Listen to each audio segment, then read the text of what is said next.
শনিবার থেকেই আরজিকর কাণ্ডে দোষী সাব্যস্ত সঞ্জয় রায়ের শাস্তি নিয়ে টানটান উত্তেজনা ছিল। অবশেষে সোমবার সেই উত্তেজনার অবসান হলো। দোষী সঞ্জয় রায়ের আমৃত্যু কারাবাসের সাজা ঘোষণা করলেন শিয়ালদহ আদালতের অতিরিক্ত জেলা দায়রা বিচারক অনির্বাণ দাস।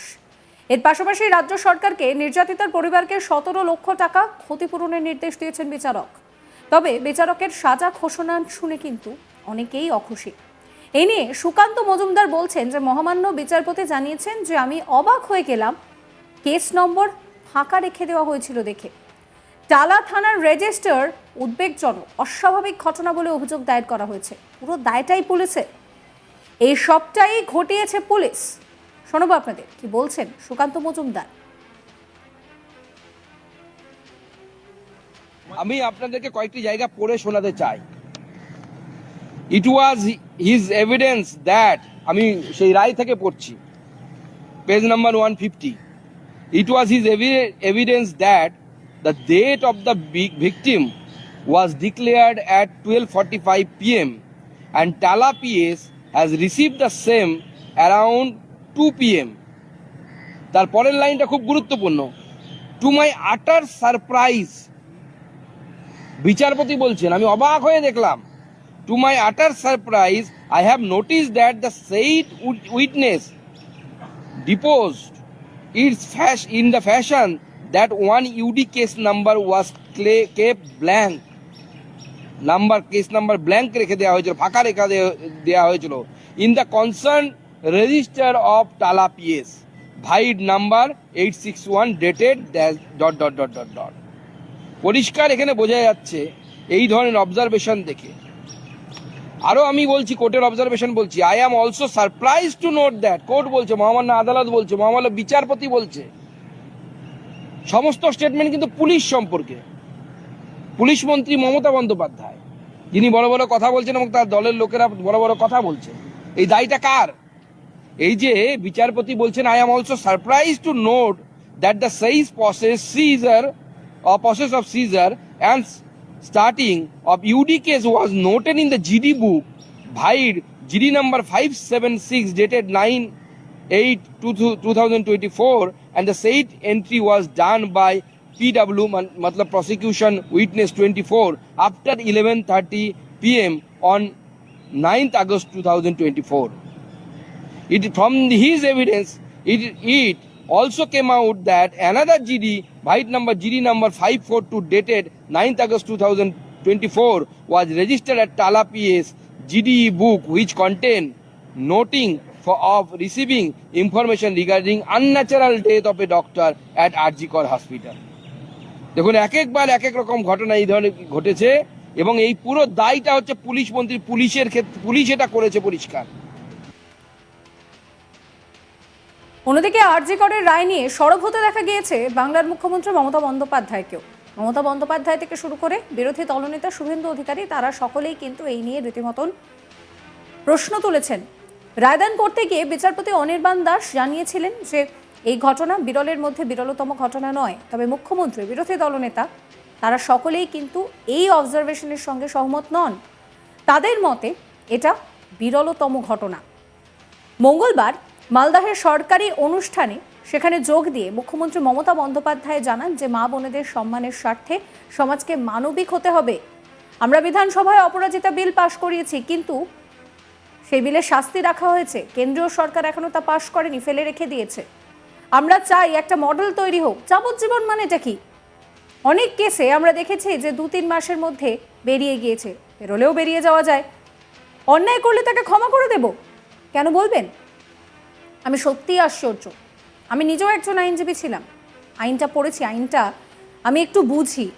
একটা জাজমেন্ট আমার পছন্দ হয়নি, আদালত এই ঘটনাকে বিরলের মধ্যে বিরলতম আখ্যা দিল না কেন? আমি মনে করি হ্যাঁ, এটা বিরলতম ঘটনা, সেন্সিটিভ, জঘন্য ক্রাইম করে কেউ যদি বেঁচে যায় তাহলে সে তো আবার ক্রাইম করবে। তাই ভাইদের দায়িত্ব দিচ্ছি, মা বোনেদের সম্মান রক্ষা করবেন। শোনাবো আপনাদের মুখ্যমন্ত্রী মমতা বন্দ্যোপাধ্যায়ের কথা। সমাজকে মানবিক করতে হবে, মা বোনেদের সম্মানের স্বার্থে আমরা অপরাজিতা বিল পাশ করেছি অ্যাসেম্বলিতে। আমরা ডেথ পেনাল্টি রেখেছি, সেখানে আমরা শাস্তি রেখেছি এবং তার জন্য আমরা শাস্তি রেখেছি। সেই বিল আমাদের পাশ করা নিয়ে এখনও কেন্দ্রীয় সরকার এবং ফেলে রেখে দিয়েছে। আমরা চাই সেটা একটা মডেল তৈরি হোক এবং দেশে এটা মেনে নেওয়া হোক। যাবজ্জীবন মানেটা কি? অনেক কেসে আমরা দেখেছি 2-3 বছরে বেরিয়ে গেছে, পেরোলে বেরিয়ে যায়। তারে অন্যায় করেও তাকে ক্ষমা করে দেব কেন বলবে? এই কেসটা আমি সত্যি শোক বলতে পারেন। আমি নিজেও একজন লয়ার ছিলাম, আমি আইনটা পড়েছি। কুমারগঞ্জে যখন পার্থ সিংহ বর্মনের ওপরে সেদিন বালুরঘাট কোর্টে ছাত্রছাত্রীদের হয়ে আমি একটা কোর্ট পড়ে দাঁড়িয়েছিলাম এবং ছাত্রছাত্রীদের ছাড়িয়ে এনেছিলাম। আইনটা আমি একটু একটু হলেও বুঝি। আমি অনেকগুলো কোর্টে কেস করেছি, টাকার জন্য নয়, মানবিকতার স্বার্থে। কি করে বলেন জাজমেন্ট? একটা জাজমেন্ট আমার পছন্দ হয়নি, যে it is not a rare of the rarest case. আমি মনে করি yes, it is a rare, sensitive and very very heinous crime. এবং ক্রাইম করে যদি কেউ বেঁচে যায়, সে তো আবার ক্রাইম করবার চেষ্টা করবে। সেটাকে প্রোটেকশন দেওয়া আমাদের কাজ নয়। আমাদের কাজ, ভাইদের দায়িত্ব দিচ্ছি, মা বোনেদের সম্মান রক্ষা করবেন। বোনেদের দায়িত্ব দিচ্ছি, কোথাও কোনো রকম অসঙ্গতি দেখলে সঙ্গে সঙ্গে পুলিশের কানে তুলবেন। আশার মেয়েরা, আইসিডিএসের মেয়েরা, আপনারা এলাকায় ঘরে ঘরে কাজ করেন।